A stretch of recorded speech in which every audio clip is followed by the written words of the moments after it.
आज हम सीख लेते हैं इसी के अंदर cash paid to others. Cash paid to others अपने पास ये लिख लें भाई, कैश पेड टू अदर्स सीखना है हमने, और हम इस पे हेडिंग डाल देंगे N3 की। क्लियर है? कैश पेड टू अदर्स, आ जाएं जी।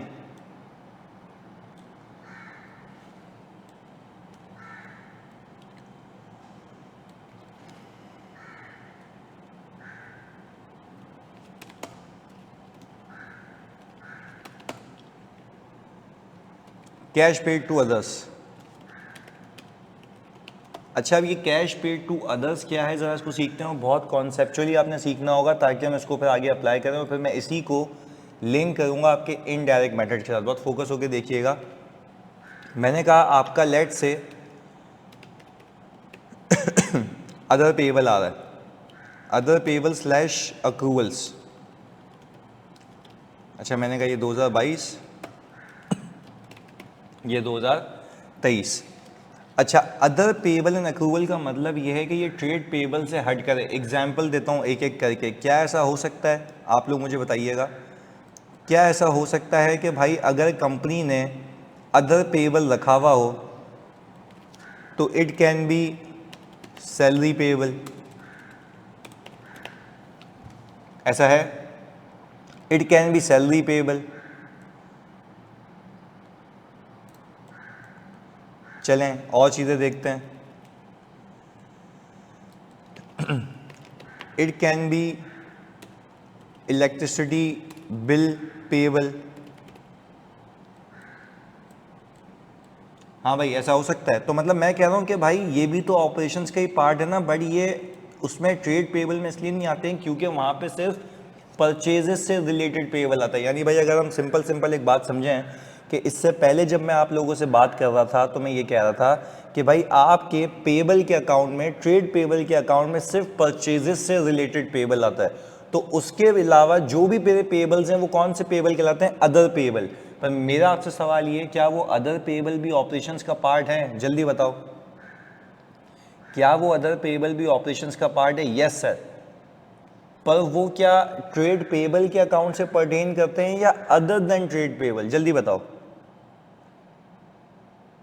अदर देन ट्रेड पेबल, ऐसा ही है ना। तो हमें ये सीखना है कि भाई ये जो अदर पेबल और अक्रूवल है उसके अंदर सैलरी पेबल हो सकता है, इलेक्ट्रिसिटी पेबल हो सकता है, ये सारी चीज़ें हो सकती हैं, ये सारी चीज़ें हो सकती हैं। बात क्लियर है? अच्छा, अब हमने कहा अजम्पशन है हमारी कि हमारे पास कोई ओपनिंग 3,20,000 रुपये का ये मौजूद है पेबल।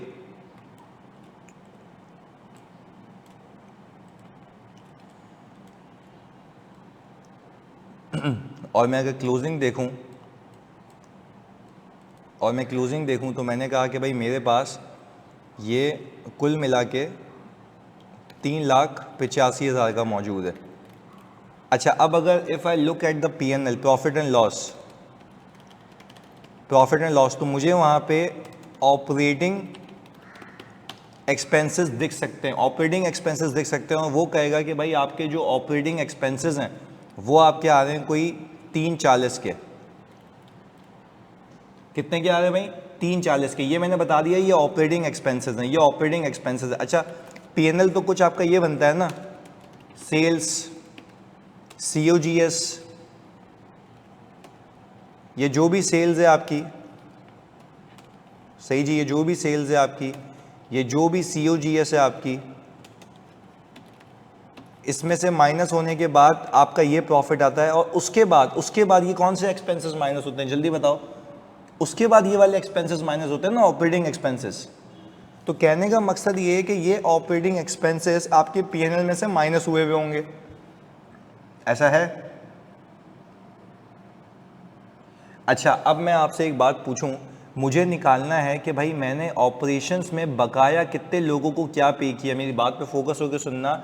मैं अब ये देखना चाह रहा हूं कि मैंने ऑपरेशंस के अंदर बकाया लोगों को कितना पे किया। तो मुझे बताओ, क्या इलेक्ट्रिसिटी, क्या सैलरी ऑपरेशंस का पार्ट होता है?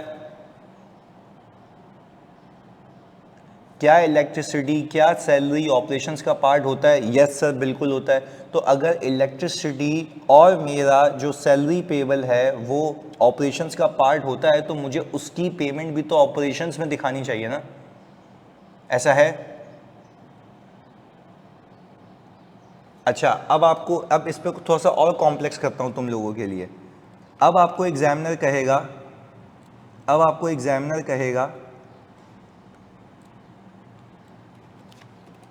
This includes depreciation expense of ₹15,000। वो लिख के देगा कि इसके अंदर डेप्रिसिएशन एक्सपेंस कितना है, 15,000 रुपये का है। अब मैं आपसे अगर एक टेक्निकल बात पूछूं, आप लोगों ने बता दिया ना, जानिए मज़ा आ जाएगा। मुझे जल्दी से बताओ कि अगर मैं टी अकाउंट बनाता हूँ, बहुत फोकस होकर सुनना, तुम लोगों की अंडरस्टैंडिंग के लिए ही है। मैं टी अकाउंट ऊपर से उठा देता हूँ, ये रहा,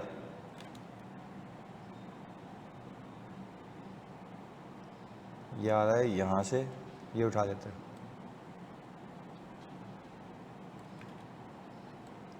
हाँ जी, मुझे जल्दी से बताओ, मैं तुम लोगों की अंडरस्टैंडिंग के लिए कर रहा हूँ ये सिर्फ। मैंने कहा कि भाई ये आ गया other payable and accruals. Other payable and accruals, मेरी बात को फोकस होकर सुनना। मुझे बताओ जल्दी से कि ओपनिंग आपका कितना है? 320, ये आ गया। क्लोजिंग आपका कितना है?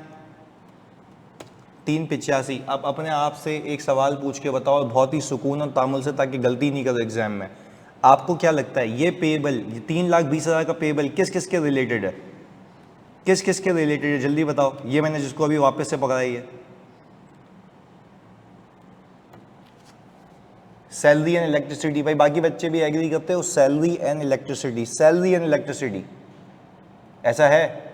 अच्छा, तो मुझे एक बात बताओ, इस अकाउंट में जब ओपनिंग पेएबल सैलरी और इलेक्ट्रिसिटी का है तो ये वाला पूरा अकाउंट कौन से एक्सपेंसेस की वजह से इंक्रीज होगा? हाँ जी, that relate to salary and electricity, ऐसा है? जल्दी बताओ भाई। देखो भाई, लॉजिकल बात करते हैं। मैं ये कह रहा हूं कि भाई अगर ये अकाउंट सैलरी और इलेक्ट्रिसिटी पेबल का अकाउंट है तो इस अकाउंट में एक्सपेंसेस भी कौन से आएंगे? वही आएंगे ना जो इसके सैलरी और इलेक्ट्रिसिटी को इंक्रीज करेंगे, यानी इससे रिलेटेड एक्सपेंसेस, ऐसा है? इसके रिलेटेड एक्सपेंसेस आएंगे, ऐसा है? जल्दी बताओ। पर मेरे बच्चों, मेरी बात ये समझो कि अगर मैं यहाँ पे 340 रखूंगा तो वो गलत है। 340 में नहीं रख सकता, इसके पीछे रीज़न है, क्योंकि 340 के अंदर तो डेप्रिसिएशन भी है। 340 के अंदर तो डेप्रिसिएशन भी है। तो मैं ये कहूँगा कि 340 में से मैं पहले 15,000 माइनस करूँगा। 340 में से मैं 15,000 क्या करूँगा मेरे बच्चों? माइनस करूँगा। अच्छा, अब एक और चीज़, आपका सवाल ये होना चाहिए कि सर 15,000 भी तो एक्सपेंस है ना, पर आप अल्लाह को हाजिर नाजिर जान के बताओ, क्या ये 15,000 इस अकाउंट से पर्टेन करता है या पीपी के अकाउंट से? जवाब आप खुद दे देंगे मुझे। पीपी के अकाउंट से ना, तो मतलब समझने की बात यह है कि जब ये 15,000 रुपये इस अकाउंट से रिलेट ही नहीं करता तो यहाँ पे आना भी नहीं चाहिए। ये बात भी मानते हो? ऐसा ही है ना? तो अगर मैं इसमें से मेरे बच्चों 15,000 रुपये हटा दूं तो क्या मुझे in the absence of any information वो सारे एक्सपेंसेस मिल जाएंगे जो अदर देन परचेजेस होंगे और ऑपरेशंस के रिलेटेड होंगे? अदर देन परचेजेस होंगे और ऑपरेशन के रिलेटेड होंगे। एक और बात बताओ, अगर तुम लोगों ने बता दिया मज़ा आ जाएगा। मतलब मुझे एक बात बताओ, अगर ऑपरेटिंग एक्सपेंसेस के अंदर loss on disposal of PP होता, तो क्या होता? इसके अंदर होता तो? अगर जल्दी बताओ, loss on disposal of PP होता तो इसके अंदर होता ना, 340 के अंदर होता ना, इसके अंदर 340 के अंदर होता ना वो। तो क्या करते, इस अकाउंट में पूरा 340 लेके आता या उसको भी हटा देता? उसको भी हटा देते। Very good. उसको हटाने की लॉजिक है, उसको इसलिए हटाता क्योंकि वो इस अकाउंट से पर्टेन ही नहीं करता। बात समझ आ रही है? यानी आप खुद देखो ना, आप एक हिसाब किताब बना रहे हो, आप कह रहे हो भाई मुझे इलेक्ट्रिसिटी और सैलरी इतनी पे करनी है, मज़ीद कितनी पे करनी है, तो मज़ीद से वही रखोगे ना जो इलेक्ट्रिसिटी और सैलरी के बराबर है। ऐड बैक क्यों कराएंगे, हटाएंगे ना। मैं कह रहा हूँ 340 का एक्सपेंस है, 340 के एक्सपेंस में वो एक ऐसा एक्सपेंस है जो इस अकाउंट से रिलेट नहीं करता। बेटा इनडायरेक्ट मेथड नहीं है, डायरेक्ट मेथड ही है। हम वो एक्सपेंस निकालने जा रहे हैं, हम वो एक्सपेंस निकालने जा रहे हैं जो इस अकाउंट से पर्टेन करता है, तो इसलिए लेस करूंगा ना, पार्क साफ करूंगा उसको। भाई सिंपल, मुझे बताओ डेप्रिसिएशन एक्सपेंस भी तो इसमें से हटाया ना अली अब्बास, सही है। अच्छा तो अब आप लोग मुझे गाइड करें, क्या मैं यहाँ पर 340 में से 15,000 माइनस करूं, 340 में से 15,000 माइनस करूं, ये आ गया 325। अब आप सब मुझे एक बात बताएं, ये 325 जो है, ये 325 क्या क्या रिफ्लेक्ट कर रहा है, जल्दी बताओ। 325 क्या क्या रिफ्लेक्ट कर रहा है, जल्दी बताओ।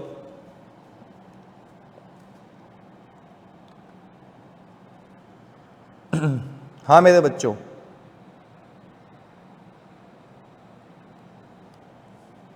अब्दुल हादी कह रहे हैं salary and electricity, very good. तो अच्छा आपको कैसे पता सिर्फ ये सैलरी और इलेक्ट्रिसिटी, इसके अंदर डेप्रिसिएशन भी तो था, इसके अंदर डेप्रिसिएशन भी तो था, जल्दी बताओ। लेस कर दिया था, very good very good very good very good. तो अब मुझे बताओ, क्या हम कह सकते हैं कि मेरे पास कैश पेड टू अदर्स आ जाएगा? हाँ भाई, कैश पेड टू अदर्स आपका आ जाएगा बैलेंसिंग फिगर 2,60,000, 2,60,000 आ जाएगा, जल्दी बताओ। यस चलें, अब मुझे एक बात बताएं, क्या मैं कह सकता हूं कि मैं अपने कैश फ्लो के अंदर 2,60,000 रुपये ये मज़ीद माइनस करके दिखा दूंगा ऐसे? ये भी ऑपरेशन से रिलेट करता है ना। अब जल्दी बताओ, इसको इनडायरेक्ट मेथड से लिंक करके बताऊं कि इनडायरेक्ट मेथड में क्या होता है, लिंक करके बताऊं, आ जाओ। मैंने कहा चलिए इसको कॉपी कर लेते हैं यहाँ पे। अच्छा अब मुझे बताओ, मैं आपको एक चीज़ सिखाता हूँ तो वो प्रॉपर तरीके से ना मुझे बताओ, अब सारी चीज़ें भूल के क्या ये मानते हो कि ये वाला एक्सपेंस मेरे प्रॉफिट में होगा? जहाँ आपको इतनी सी भी कन्फ्यूजन हो, आपने मुझसे रोक के पूछना है, ये एक्सपेंस होगा प्रॉफिट बिफोर टैक्स में, ये एक्सपेंस होगा? यस। अच्छा अब मुझे बताओ, आप ही वो शख्स हो जो क्या पार्क करते हो, एडजस्टमेंट। हाँ भाई, डेप्रिसिएशन एक्सपेंस आपने क्या किया होगा, एड बैक। क्यों एड बैक किया था, जल्दी बताओ क्यों एड बैक किया था? क्योंकि वो कौन सा एक्सपेंस था, नॉन कैश था, ऐसा ही है, नॉन कैश था। और अगर डायरेक्ट मेथड के, बहुत सुकून से तुम्हारे लेवल पे आके समझा रहा हूँ, नॉन कैश एक्सपेंस था। और अगर डायरेक्ट मेथड के पर्सपेक्टिव से देखूं तो वो ऑपरेशंस का एक्सपेंस नहीं था, मानते हो? डायरेक्ट मेथड के पर्सपेक्टिव से देखूं तो वो ऑपरेशंस का एक्सपेंस नहीं था, मानते हो? जल्दी बताओ मेरे बच्चों, मानते हो ना? ओके। तो अब मुझे बताओ, इस 340 और 15,000 को अगर मैं नेट करूं, इस 340 और 15,000 को अगर मैं नेट करूं तो what amount you will get? हाँ भाई, what amount you will get? 325, हाँ जी 325 आ रहा है ऐसा ही। अच्छा 325 नेगेटिव आ रहा है ना, 325 नेगेटिव आ रहा है, मतलब सॉर्ट ऑफ इतना एक्सपेंस बच चुका है, ऐसा ही है।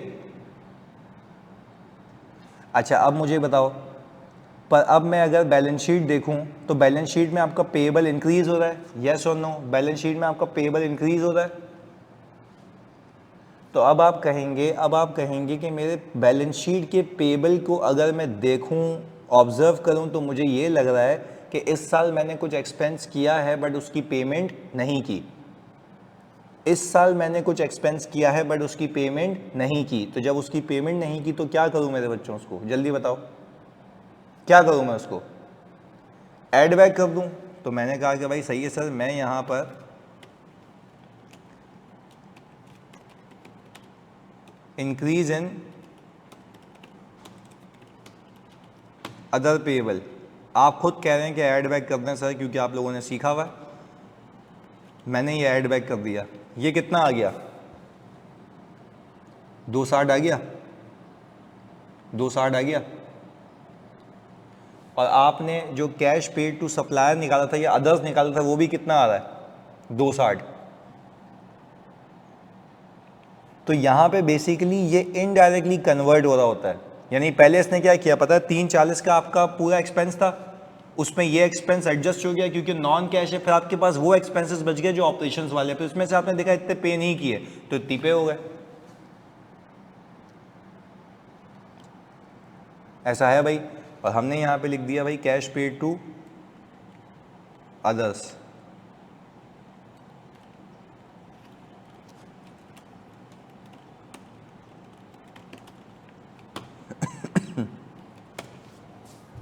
समझ गए भाई सारे बच्चे, जल्दी बताओ, लॉजिकली एकदम क्लियर होने चाहिए सब। चलें गुड, लिंक हो रहा है ना, वेरी गुड। चलें अब इसको कॉपी करना तुम लोगों ने।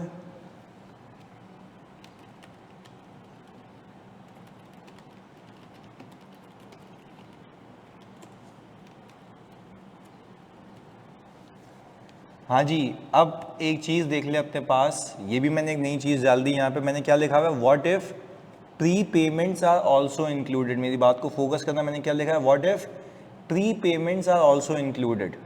अच्छा, प्रीपेड का तो मतलब पता है ना कि तुमने एडवांस में पैसे दे दिए थे, ये बात मानते हो। प्रीपेड का मतलब पता है ना कि व्हाट इफ तुमने एडवांस में पैसे दे दिए थे। अब आप लोग मुझे बताएं कि क्या मैं ऊपर वाले केस को उसको लिंक करके करा दूं ताकि और क्लैरिटी आ जाए। ऊपर वाले को इसके साथ मिला के करवा देता हूं, ये बात सही है, क्लियर है। चलें जी, अब इसी केस को कॉपी कर रहा हूं मैं तुम लोगों के लिए, इसी केस को। तो मैंने कहा मैं कैश पेड टू अदर्स अभी भी रख रहा हूं, कैश पेड टू अदर्स अभी भी रख रहा हूं मैं, सही है। अच्छा, मैं अभी भी अपनी बात पे अटल हूं कि मेरे पास ये दोनों रिलेट किससे करते हैं, सैलरी और इलेक्ट्रिसिटी पेएबल से, सही है। ये दो चीज़ें आ रही हैं। अब बहुत फोकस होकर देखना तुम लोग मेरे बच्चों, यहाँ पर प्रीपेड रेंट, तो मैंने कहा ओपनिंग मेरे पास था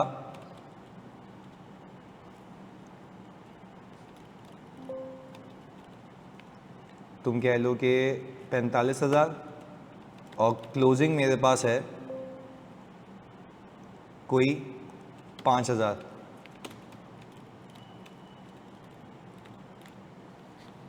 सही है।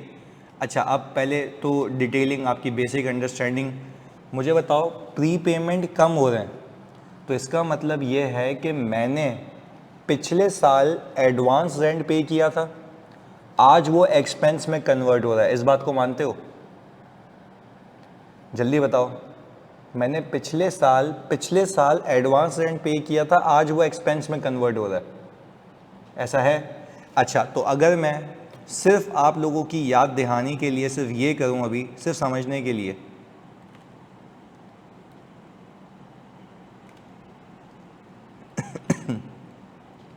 सिर्फ समझने के लिए, तो क्या मैं ये कह सकता हूं कि सर अभी अगर मैं यहाँ पे ये लिख दूं, ये प्रीपेड रेंट का अकाउंट है,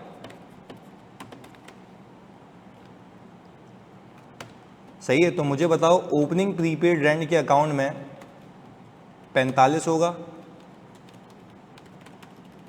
और क्लोजिंग में 5 होगा। अच्छा, क्या आप ये बात मानते हैं कि 45 में से अगर 5 बच गया तो मेरा रेंट एक्सपेंस कितना हो गया,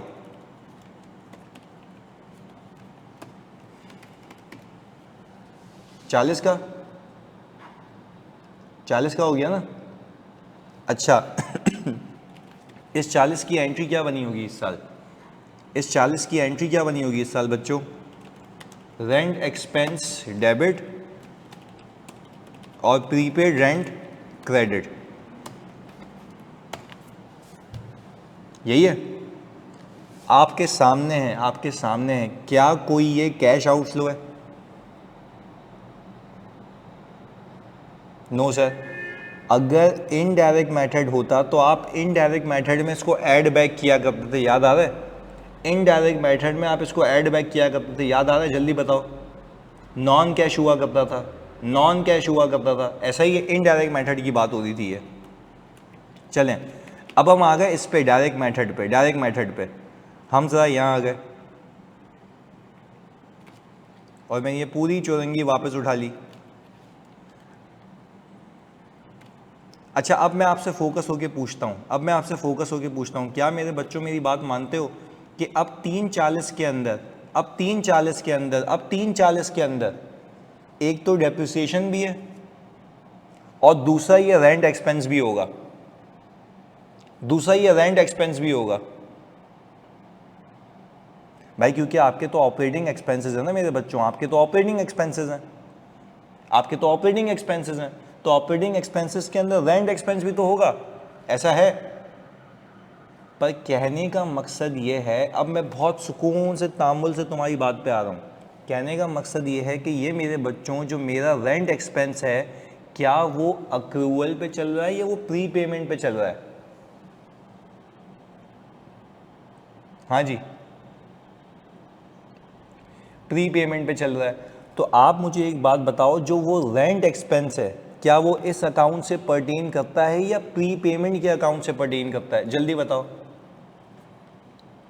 प्री पेमेंट के अकाउंट से पर्टेन करता है, ऐसा ही है ना? वहीं से तो निकाला है तुम लोगों ने, वहीं से तो निकाला है तुम लोगों ने, वहीं से तो निकाला है मेरा भाई, वहीं से ही निकाला है। तो मुझे आप एक बात समझाएं ताकि मुझे क्लैरिटी आए, क्या आप इस बात को मानते हैं कि 340 में 15,000 तो डेप्रिसिएशन है? जल्दी से लिख के बताओ डेप्रिसिएशन किस अकाउंट से पर्टेन करता है? पीपी के अकाउंट से। तो ये वहाँ पार्क होगा ना, यहाँ तो पार्क नहीं होना चाहिए, यहाँ तो पार्क नहीं होना चाहिए, यहाँ पे तो सिर्फ वो एक्सपेंस आना चाहिए जो सैलरी एक्सपेंस डेबिट और salary payable credit, electricity expense debit और इलेक्ट्रिसिटी पेबल क्रेडिट, क्योंकि ये दो पेबल का सम है। इस बात को मानते हो? तो वो दो एक्सपेंसेस का पेबल यहाँ आना चाहिए ना, वो दो एक्सपेंसेस का पेबल यहाँ आना चाहिए। अच्छा तो आप मुझे बताएं, इसके अंदर ये जो 40,000 है ये भी इस अकाउंट का नहीं है, ये भी इस अकाउंट का नहीं है, क्योंकि ये अक्रूवल है ही नहीं, ये तो प्री पेमेंट एक्सपेंस में कन्वर्ट हो रही है जिसका अकाउंट ही अलग है। तो फिर हम क्या कह सकते हैं, अगर मैं सारे एक्सपेंसेस को इसमें से पाक साफ करूं तो जो बच जाएगा वो यहाँ का है, जो बच जाएगा वो यहाँ का है, ऐसा ही है।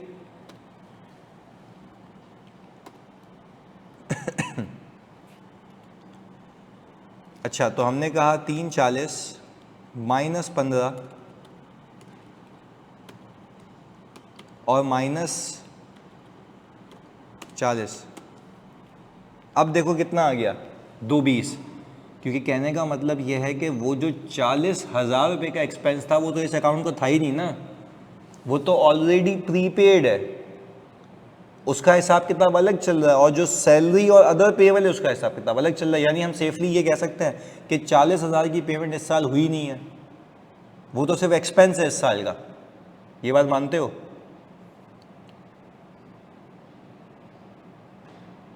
अच्छा इस पूरे सिनेरियो में, इस पूरे गेम में आपने मुझसे 2-3 चीज़ें सीखी। एक ये कि आपको अगर कैश पेड टू अदर्स निकालना है, कैश पेड टू अदर्स निकालना है, मेरे बच्चों मेरी बात फोकस होकर सुनिएगा, पे लास्ट ईयर किया था बिल्कुल ऐसा ही है, हाँ लेकिन एक्सपेंस में तो शो हो गया ना। अच्छा आप मुझे बात समझें, आपने मुझसे ओवरऑल चीज़ ये सीखी है कि अगर आपने कैश पेड टू अदर्स निकालना है तो आपको अदर एक्सपेंसेस चाहिए, हाँ या नहीं? जल्दी बताओ। कैश पेड टू अदर्स निकालना है तो आपको अदर एक्सपेंसेस चाहिए, ऐसा ही है, ऐसा ही है। अच्छा अगर अदर एक्सपेंसेस चाहिए तो आपने अदर पेबल भी चाहिए, अदर पेबल भी चाहिए, मानते हो? अदर पेबल भी चाहिए, very good, make sense, make sense. अब मुझे एक बात बताओ, जब अदर पेबल भी चाहिए आपको और अदर एक्सपेंसेस भी चाहिए, चलो अदर पेबल तो आ गया, अब अदर एक्सपेंसेस के लिए तमाम एक्सपेंसेस रख दूं या ऑपरेशंस वाले? जल्दी बताओ। ऑपरेशंस वाले, ऐसा ही है। जब मैंने ऑपरेशंस के एक्सपेंसेस उठाए तो लिख के बताओ आप सब के इस वाले सवाल के अंदर, मेरी एग्जांपल के अंदर, वो टोटल ऑपरेटिंग एक्सपेंसेस कितने? 285 नहीं, गलत। Total operating expenses, very wrong, very wrong. Total operating expenses 340 हैं, 340 हैं, वेरी गुड, 340 है। अच्छा मुझे बताओ 340 में से आपने 15,000 क्यों माइनस किया? डेप्रिसिएशन है, पीपी के अकाउंट से पर्टेन करते हैं। Very good, very good, very good, very good, very good. अच्छा एक और चीज, फिर आपने 40 क्यों माइनस किए? ये भी तो ऑपरेटिंग एक्सपेंस है ना, ये क्यों माइनस किया? ये क्यों माइनस किया यहां से?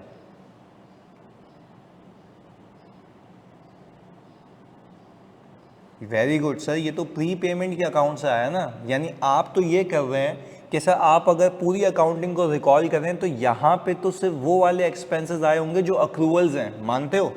यहाँ पे सिर्फ वो वाले एक्सपेंसेस आए होंगे ना जो अक्रूवल्स हैं। तो मैंने अगर अक्रूवल्स वाले एक्सपेंसेस निकालने हैं तो मैंने बाकी सारे एक्सपेंसेस को हटा दिया, तो जो बच गया वो अक्रूवल्स हैं और उसकी पेमेंट निकाल ली। बात समझ आई?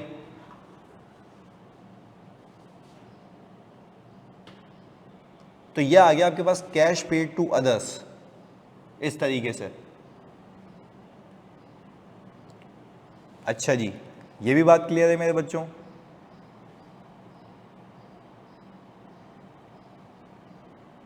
अच्छा, अब एक बात बताऊं, और अगर आपको समझ आ गई तो मज़ा आ जाएगा। करें आखिरी बात पे सवाल करेंगे अच्छा सा, आखिरी बात करते पे सवाल करेंगे अच्छा सा, तो मैं टाइम दूंगा प्रॉपर करने के लिए आज। आ जाओ इधर। मैंने कहा व्हाट इफ सिनेरियो चल रहा है, what if trade and other payable given combined. अच्छा अब आपको क्या दिया हुआ होगा? ट्रेड एंड अदर पेएबल 2022 और 2023, 2022 और 2023। अब मेरी बात पे फोकस होकर सुनना। मैंने कहा कि सर मैं यहाँ से पिक करता हूँ। आपके पास जो मेरी पिछली एग्जाम्पल्स थी उसके अंदर ट्रेड पेबल देखो यह आता 75,000, और अभी हमने ये ले लिया,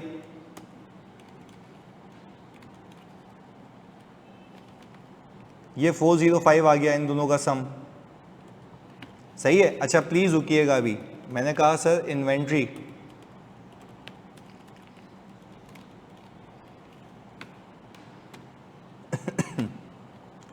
इन्वेंट्री हमारे पास 125 की थी और ये थी, यही है। अच्छा अब मैं तुम लोगों से पूछता हूँ, क्या मेरे पास इस सवाल के अंदर ट्रेड पेएबल अलग से है, अदर पेएबल अलग से है, या दोनों मिला के मर्ज है? ऐसा ही है। चलें जी, अब मैं अगर प्रॉफिट एंड लॉस एक्सट्रैक्ट्स बनाऊं तो मैंने कहा मेरे पास कॉस्ट ऑफ सेल्स आ रही होगी। देख के बता दो, तुम लोगों ने कॉपी किया था पिछली बार, कॉस्ट ऑफ सेल्स कितनी थी ऊपर सवाल में?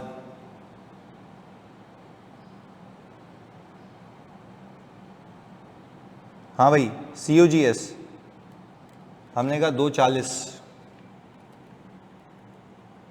सही है। और ऑपरेटिंग एक्सपेंसेस अभी हमने देखे थे कितने थे? 340। ये गिवन होगा आपको, ये गिवन होगा आपको, जल्दी बताओ। Cost of sales operating expenses, cost of sales operating expenses. अच्छा अब मुझे टेक्निकली पेमेंट निकालनी है किस चीज़ की? Cash paid to supplier and others. बात समझिएगा मेरी, मैं क्या कह रहा हूँ, मुझे पेमेंट दो चाहिए। अब कौन सी? कैश जो किसको पे हुआ है? सप्लायर को और अदर्स को। मानते हो इस बात को? Cash paid to supplier and others. तो मैंने कहा सर यहाँ पे प्री पेमेंट भी घुसा दें, जब इतना ही कर रहे हैं आप।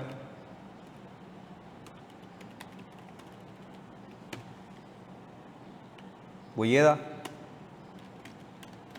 ये तुम लोगों ने बता दिया ना, मज़ा आ जाएगा। अच्छा मुझे एक बात बताओ, अब मैं एक टी अकाउंट बना रहा हूँ यहाँ पे ताकि तुम क्लैरिफाई कर सको मुझे।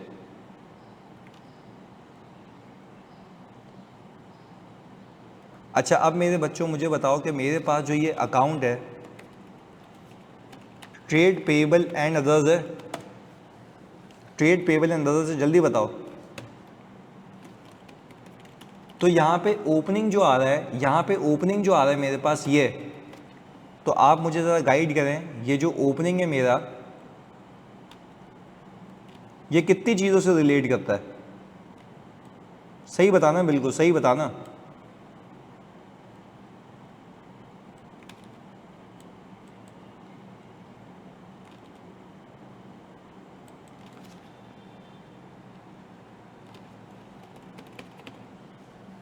वेरी गुड, अब सही बोला ना, 3 चीज़ों से, purchases and other expenses. Very good यार, बिल्कुल सही जा रहे हो, बिल्कुल सही जा रहे हो, बिल्कुल सही जा रहे हो। तो मुझे बताओ, तो क्लोजिंग जो है वो भी इन तीनों से पर्टेन करता है?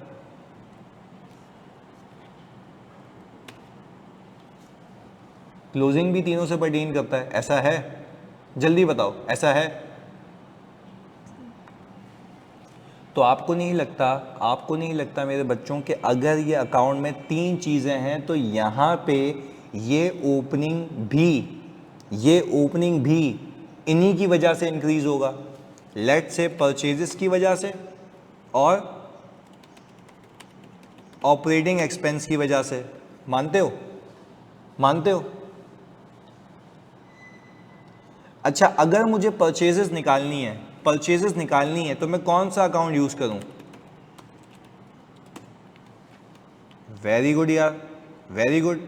तो सर अगर आप कह रहे हैं कि आपने इन्वेंट्री का अकाउंट यूज करना है,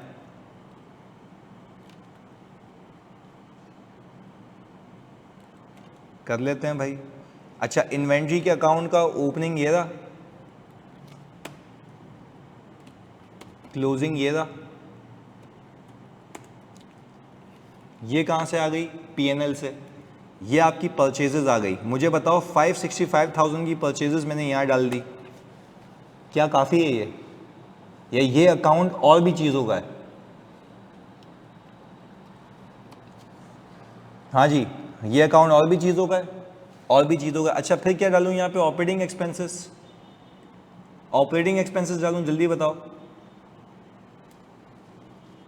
अच्छा चलो, ऑपरेटिंग एक्सपेंसेस कहाँ से मिलेंगे? लिख के बताओ, लिख के बताओ, ऑपरेटिंग एक्सपेंसेस कहाँ से मिलेंगे?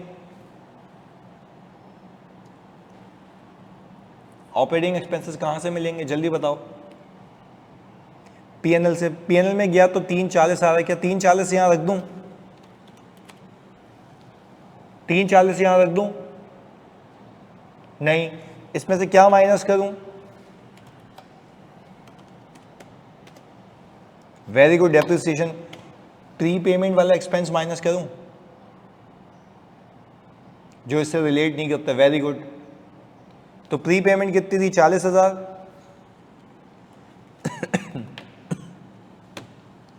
तो अगर मैंने 340 में से, मैंने कहा 15 डेप्रिसिएशन है, इस अकाउंट से रिलेट नहीं करता, 40 भी इस अकाउंट से रिलेट नहीं करता क्योंकि वो तो प्री पेमेंट है, तो बाकी जो एक्सपेंसेस बचे क्या वो मेरे अक्रूवल होंगे?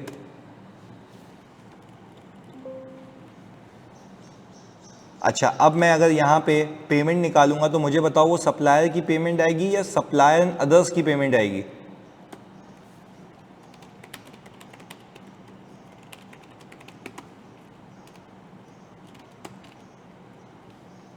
सप्लायर एंड अदर्स की। अच्छा, तो ये कितनी आ रही है, जल्दी बताओ, पेमेंट कितनी आ रही है? 840 की। पेमेंट कितनी आ रही है? 840 की।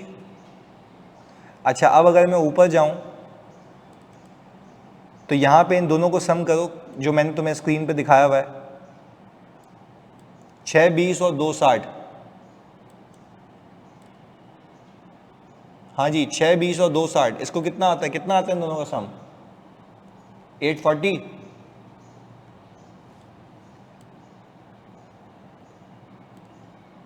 Eight eighty. यहाँ पे कितना आ रहा है भाई? 840 क्यों आ रहा है? गलत कर दिया क्या हमने? अच्छा नहीं, सही है ना भाई, सही है ना, ये 40 वाला नहीं है ना, इसमें तो हमने वो रखा हुआ है ना 40, इसमें प्री पेमेंट वाला नहीं है ना, तो तुम ये वाला रखो यहाँ पे, प्री पेमेंट के साथ वाला, ये रहा जो दूसरा केस किया था हमने। अब आ गया 840, वो प्री पेमेंट के बगैर वाला पहले रखा था ना मैंने। अच्छा, पहले मुझे बताओ, क्या इस बात से तुम एग्री करेगा कि अगर तुम्हें ट्रेड एंड अदर पेबल एक साथ भी आ जाए तो कोई मसले वाली बात नहीं है? कोई मसले वाली बात नहीं है, कोई टेंशन नहीं है, हो जाएगा। अच्छा अब मैं एक सवाल दे रहा हूँ तुम लोग, अच्छा एक पते की बात करते हैं, 1 मिनट खाली, पहले ये कॉपी कर लेना, पहले ये करते हैं हम। एक मुझे बात बताओ जल्दी से मेरे बच्चों, अगर मैं आपको ये कहूँगा आप इस बात को पिक कर गए, आपको क्या लगता है जब फाइनेंसिंग एक्टिविटी होती है और इन्वेस्टिंग एक्टिविटी होती है वो तो वैसे ही डायरेक्ट मेथड होता है, पहले ग्रैब करो चीज़ों को, मेरी बात को समझो। क्या आप इस बात को मानते हैं कि फाइनेंसिंग एक्टिविटी और इन्वेस्टिंग एक्टिविटी वैसे ही मैं खुदा के वास्ते कह रहा हूँ, सुनो मेरी बात, वैसे ही कौन सी एक्टिविटी होती है, डायरेक्ट मेथड होता है, क्योंकि वहाँ पे तो डायरेक्ट कैश आता है ना। तो यानी सर इनडायरेक्ट मेथड में और डायरेक्ट मेथड में सिर्फ ऑपरेटिंग एक्टिविटीज़ का फ़र्क है, इस बात को मानते हो? सिर्फ ऑपरेटिंग एक्टिविटीज़ का फ़र्क है। वापस सुन लें भाई, मुझे बताओ कि जब आप पीपी को बेचते हैं, आप खुद बताएंगे मुझे, जब आप पीपी को बेचते हैं, डिस्पोजल ऑफ पीपी, तो proceeds from disposal of PP सीधी सीधी दिखाते हैं ना, डायरेक्ट दिखाते हैं ना, और ऊपर उसका गेन एडजस्ट किया करते थे, ऊपर उसका गेन एडजस्ट किया करते थे। भाई यहाँ पे तो प्रॉफिट से शुरू ही नहीं करते तो कुछ एडजस्ट भी नहीं करूंगा, इस बात को मानते हो? यहाँ पे तो प्रॉफिट से शुरू ही नहीं हो रहे ना, यहाँ पे तो डायरेक्ट कैश है।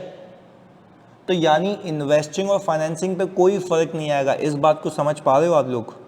इस बात को समझ पा रहे हो आप लोग? हाँ जी,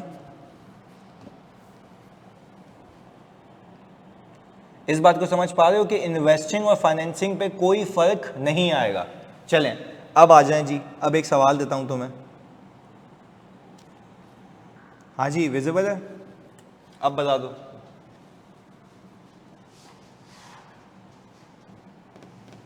ओके, आपके पास कोई कुल मिला के 15 मिनट है, आप इसको करके दिखाएं मुझे, डायरेक्ट और इनडायरेक्ट दोनों से। वो बताऊंगा आगे कब कौन सा, पर अभी तो दोनों से सही है। जल्दी से 15 मिनट है आपके पास, टाइमली करना है इसको, दोनों मेथड से करना है। जानी हो गया सवाल?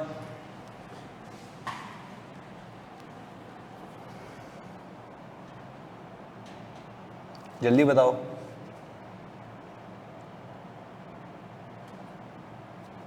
कोई ऐसा बच्चा जिसने इसको सॉल्व कर लिया हो?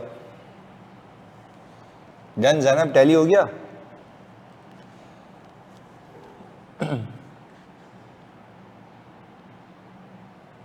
Very good.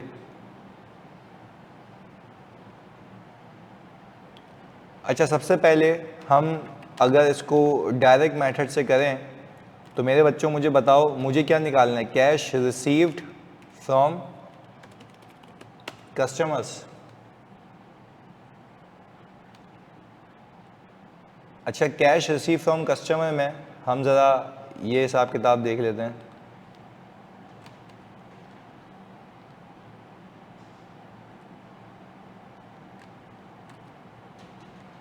हाँ जी, ओपनिंग रिसीवेबल बताएं। 5 लाख। क्लोजिंग रिसीवेबल आपका आ रहा है 7 लाख। सेल्स कितने की भाई?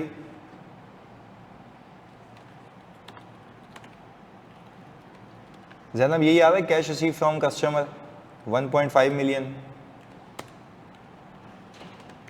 Cash paid to suppliers. अच्छा भाई, कैश पेड टू सप्लायर आपके पास आएगा ट्रेड पेबल का अकाउंट यूज करके।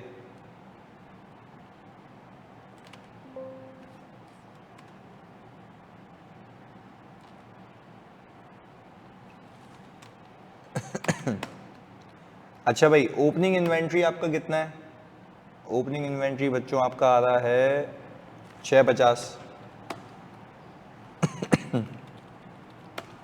क्लोजिंग आ रहा है 9 लाख रुपए। COGS आपकी PNL में गिवन है 650 की, तो आपके पास 9 लाख रुपए की परचेजेस हैं।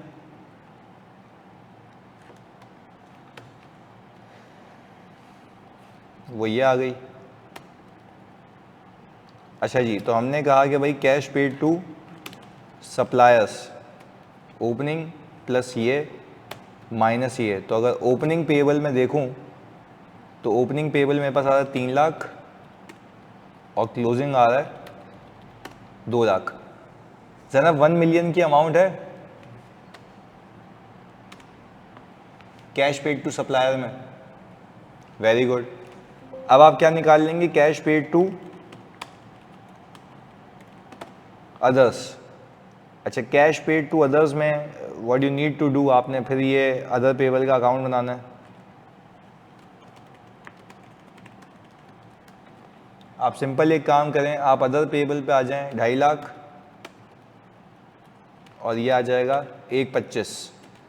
अच्छा जल्दी से मुझे बताओ मेरे बच्चों में यहाँ पे एक्सपेंसेस जो रखूँ, एक्सपेंसेस क्या ये रख दूँ 2.25? 2.25 रख दूँ? जल्दी बताओ, 2.25 रख दूँ? नहीं, इसमें से क्या माइनस करूँ, 50,000 ये आ गया। तो आपके पास ये आ रहा है कैश पेड टू अदर्स में 3 लाख। Very good. आपने कहा सर इन सब के बाद ये आ गया आपके पास कैश फ्रॉम ऑपरेशंस। अच्छा, कैश फ्रॉम ऑपरेशंस के बाद आपके पास इंटरेस्ट पेबल भी आ रहा है, ऐसा है? वो तो अलग है ना।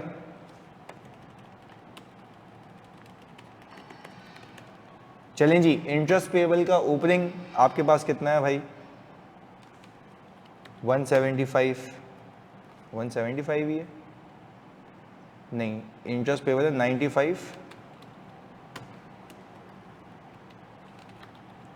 और 45। इंटरेस्ट एक्सपेंस आपका कितना है जी? 60,000। अच्छा, यहाँ पे क्या इंटरेस्ट एक्सपेंस को ऐड बैक करेंगे या प्रॉफिट से शुरू ही नहीं किया?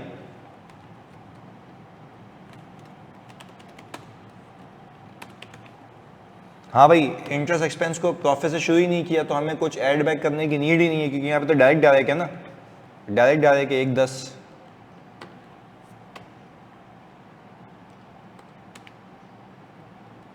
तो हमने कहा भाई ये आ गया इंटरेस्ट पेड। सर टैक्स की पेमेंट भी निकल सकती है।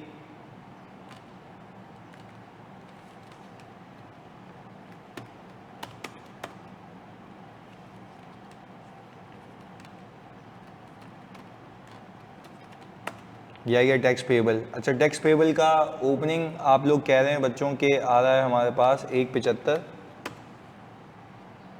और क्लोजिंग हमारे पास आ रहा है 75 और टैक्स एक्सपेंस हमारे पास आ रहा है भाई 191,250। देखें टैक्स पेड यही है आपके पास 291,250, 291,250 यही है। तो आपने कहा सर इसके बाद टैक्स पेड माइनस करें 291,250। तो आपसे अगर मैं पूछूं कि आपका जो कैश फ्रॉम ऑपरेशन है तो आ गया cash outflow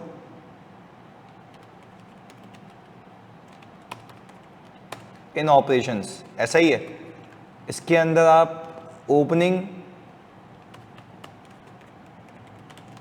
cash balance add करें। कितना है ओपनिंग बच्चों, ओपनिंग कितना है? ओपनिंग कितना आ रहा है भाई? 1.2 मिलियन। तो अगर मैं इसमें इसको ऐड कर दूं तो क्या ये क्लोजिंग से मैच होता है? क्लोजिंग से मैच हो रहा है 998,750 एग्जैक्ट हो गया मैच। अच्छा, क्या आप लोगों ने इसको इनडायरेक्ट मेथड से किया है?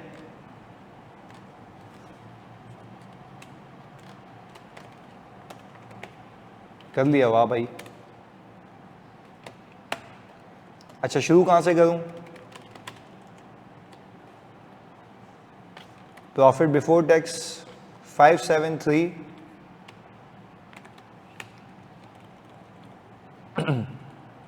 अच्छा ये आफ्टर टैक्स है तो हमने 765,000 765,000। अच्छा, आपको मजे की बात बताऊं, आपको अकाउंट बनाने की नीड भी नहीं है, अकाउंट्स आप ऑलरेडी बना चुके हैं। हाँ भाई, एडजस्टमेंट्स के अंदर जल्दी बताओ मेरे बच्चों, एडजस्टमेंट्स के अंदर क्या ऐड करूं? डेप्रिसिएशन,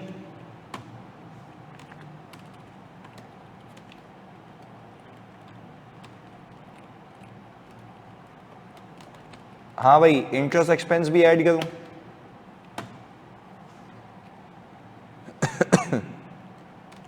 अच्छा, टैक्स एक्सपेंस को ऐड करूं? जल्दी बताओ, टैक्स एक्सपेंस को ऐड करूं? नो सर, क्यों? क्योंकि आपने प्रॉफिट बिफोर टैक्स से शुरू किया सर।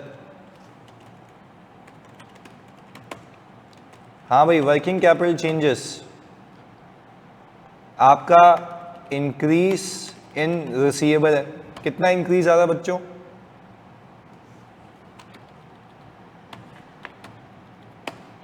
₹2 लाख का ये आ गया जी। इसके बाद आप कहेंगे decrease in trade payable, add back करूंगा क्योंकि इतने पैसे नहीं दिए मैंने, या लेस करूंगा?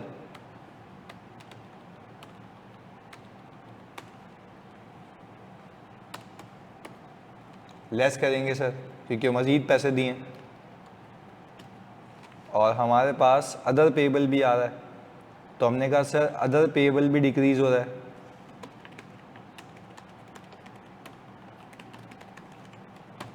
मज़ीद पैसे दिए हैं यहाँ पे भी, तो हमने कहा कि भाई 1,25 माइनस 2.5 लाख।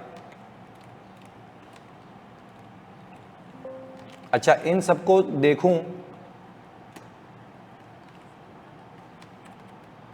तो ये कितना बन रहा है भाई? 450 बन रहा है सर, जबकि बनना तो ये चाहिए 2 लाख। हाँ भाई, जबकि सर बनना तो ये चाहिए 2 लाख। हाँ भाई, इन्वेंट्री भी तो बाकी है। हाँ भाई, इन्वेंट्री, आपने कहा कि भाई इन्वेंट्री आपकी आ रही है इंक्रीज इन इन्वेंट्री,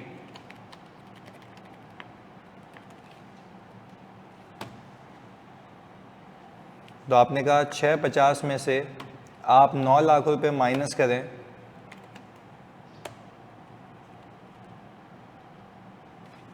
छः 50 ही है ना, 650 में से आप 9 लाख रुपए माइनस करें तो आपके पास 2.5 लाख आ गया। अब बताओ, मैच है?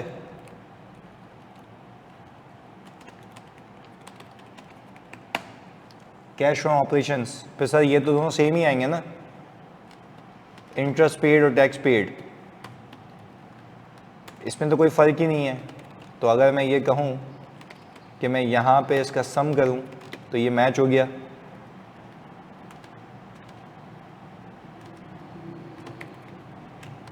हाँ भाई, है ना मज़े की चीज़ कि दोनों से आंसर क्या आता है? सेम आता है, पर दोनों में तरीका क्या है? अलग अलग है। और मैंने जानबूझ के आप लोगों के लिए ऐसे सवालात बनाए कि आप इससे भी मैच करें और उससे भी मैच करें। यहाँ तक बात क्लियर है भाई? ओपनिंग कैश बैलेंस आ गया,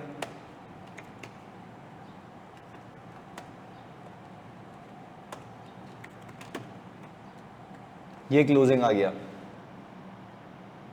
इजी कौन सा है? इनडायरेक्ट आसान है, डायरेक्ट आसान है? मेरे ख्याल से डायरेक्ट ज़्यादा आसान है, अगर आपको समझ आ जाए, कुछ भी नहीं है उसमें। डायरेक्ट में तो सीधा सीधा हिसाब किताब है। हाँ जी, डायरेक्ट आसान है ना?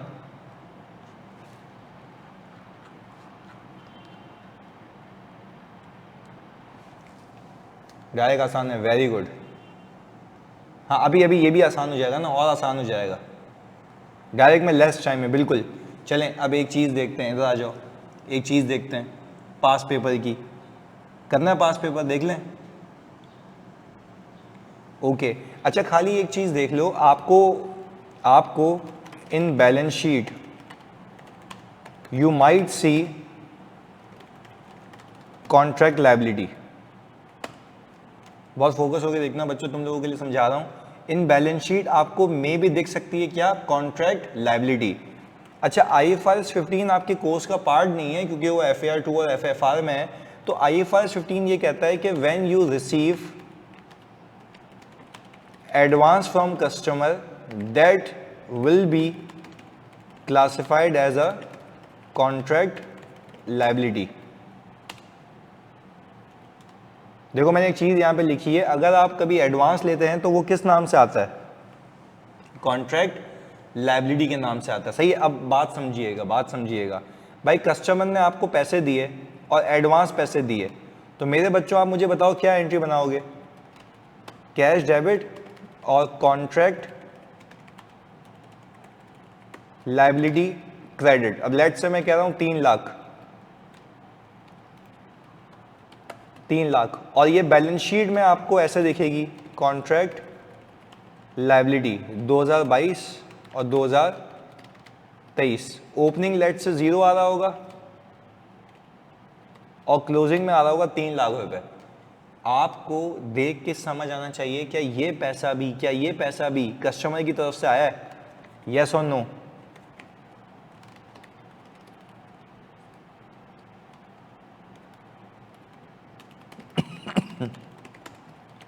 हाँ जी, तो मैं कहूं कि अगर ओपनिंग 0 है और क्लोजिंग हमारे पास 3 लाख है, तो क्या मैं कह सकता हूं इससे भी कैश आया है, इससे भी कैश आया है? तो आप मुझे एक बात समझाएं मेरे बच्चों, प्लीज फोकस के साथ, प्लीज फोकस के साथ। क्या मैं ये कह सकता हूं कि जो मैं कैश रिसीव्ड फ्रॉम कस्टमर कौन से अकाउंट से निकालता था, जल्दी बताओ? कैश रिसीव्ड फ्रॉम कस्टमर कौन से अकाउंट से निकालता था, जल्दी बताओ? कैश डेटर्स के अकाउंट से। तो क्या वो कैश होगा या ये भी कैश हो सकता है उसके साथ, उसके साथ? हाँ जी, ये भी हो सकता है ना उसके साथ, हाँ या नहीं? तो आप उसके अंदर जब ये ऐड करेंगे, उसके अंदर जब ये वाला पैसा ऐड करेंगे, तो आपको टोटलिटी में कैश रिसीव फ्रॉम कस्टमर मिल जाएगा।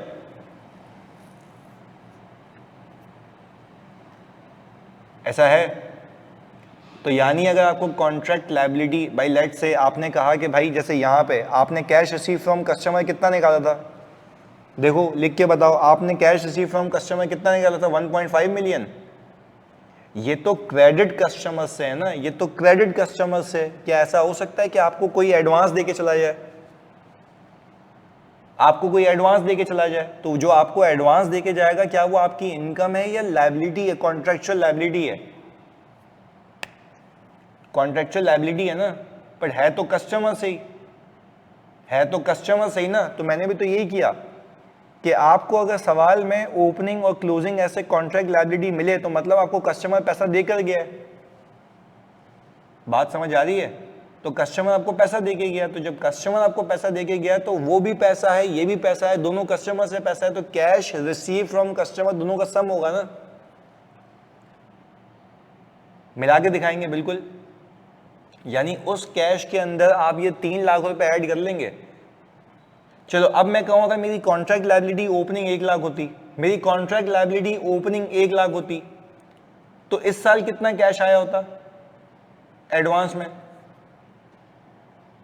2 लाख रुपए। Very good, very good, 2 lakh रुपए आया होता। बिल्कुल सही कह रहे हैं आप, क्योंकि आप कह रहे हैं मजीद आया ना आपके पास 2 लाख रुपए, तभी तो वो इंक्रीज हो गया।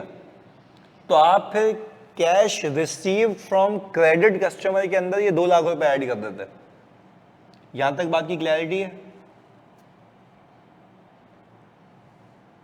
तो बेटा अगर ओपनिंग 1 लाख है और क्लोजिंग 3 लाख है, तो मजीद इस साल कितना मिला है? ओपनिंग 1 लाख है, सही है ना? ओके चलें जी, अब मैं जरा आप लोगों को एक पास पेपर यहां पे डालूं, बड़ा बेहतरीन पास पेपर है वो।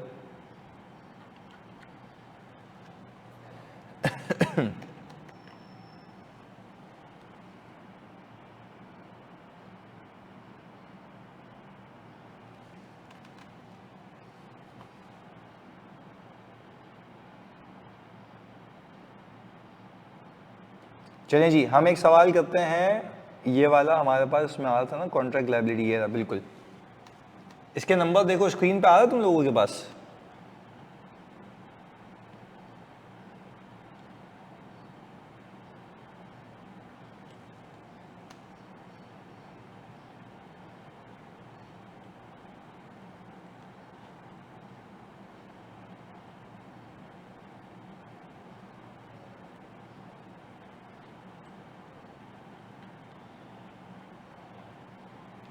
एक मिनट रुकना, मैं ज़रा इसको सही कर लूँ।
हाँ जी, स्क्रीन पे आ रहा है आपकी सवाल ये?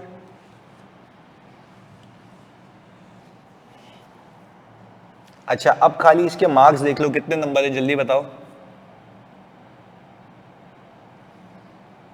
19 नंबर। 19 नंबर का सवाल, अब ये देख लो। और कौन से मेथड से बनाने को बोल रहा है? डायरेक्ट मेथड से।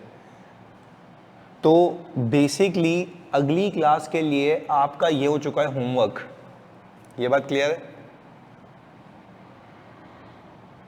करके आओगे भाई? बिल्कुल एकदम क्लियरिटी के साथ। देखो उसमें सब चीजें गिवन है, सब चीजें गिवन है। सही है? तो बस ये करके आना, तो फिर इंशाल्लाह हम इसको डिस्कस करेंगे। बस सही करना है इसको। देखिए तुम्हारा ये पहला पास पेपर है। अच्छा, क्या इन्वेस्टिंग और फाइनेंसिंग अपनी जगह ही रहेगा, सिर्फ ऑपरेटिंग में फर्क आएगा ना?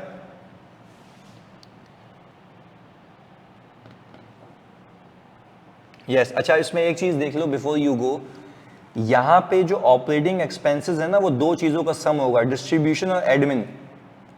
डिस्ट्रीब्यूशन और एडमिन यानी भाई आपके ऑपरेशन की कॉस्ट है ना दोनों। ये बात मानते हो? तो आपने जो total total total operating expenses को देखना है, वो डिस्ट्रीब्यूशन और एडमिन को मिला के देखना है। क्योंकि वो तो ऑपरेशंस की कॉस्ट है ना, कि एडमिन वालों की और जो डिस्ट्रीब्यूट करते हैं प्रोडक्ट्स उनकी, तो वो टोटल ऑपरेटिंग कॉस्ट चाहिए। तो इन दोनों को मिला के देखिएगा। सही है? तो other operating expenses is basically the sum of distribution and admin, right? चलें, ओके, मिलते हैं अगली क्लास में। अल्लाह हाफिज़।